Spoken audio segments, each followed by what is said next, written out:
We come to verse 25 here of the 6th chapter of the Gospel of John. Jesus has fed the 5,000. He has sent his disciples off across the Sea of Galilee. He himself went up into a mountain, and the crowds have been mystified because they know the disciples have gone. They've noticed that Jesus did not join them. They've also detected that he's not there in their vicinity, and so they're not sure what to make of that. And so they themselves have now traveled either by boat or over land. The distance wouldn't be that far either way to get to Capernaum. And of course, when they get there, they actually find that Jesus is there. And that only adds to their surprise and to their confusion about how that could have happened. And so this verse 25 is really picking up the way in which they frame the question. Kai, the word for and, heurontes, this is from heurisko. Heurisko means I find.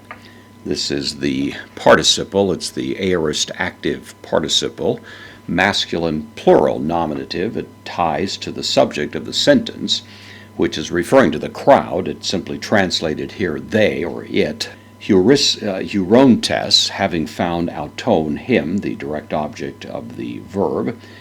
Peiron, this is the preposition, takes the genitive, means across, so having found him across, tes thalasses, across the sea. Apon, said, this is actually the plural, second aorist, active, indicative of lego. They said, auto, dative case, to him, rabbi, the term for teacher, of course, pota hoda.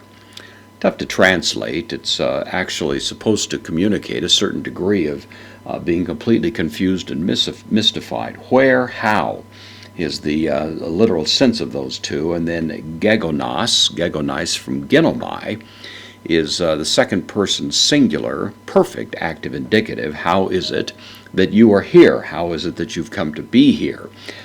They may suspect that there was some kind of miraculous explanation, but one thing is clear to them. They don't quite know how it was that Jesus, without their seeing him depart, was able to wind up here with the disciples in Capernaum. And so they're putting the question to him, and of course the answer is going to flush out in some ways that the only reason they're so interested in finding him is because they're looking for another free meal. But Jesus will use the opportunity to give them a much richer set of instructions about the meal that truly satisfies, and what we commonly call the bread of life discourse.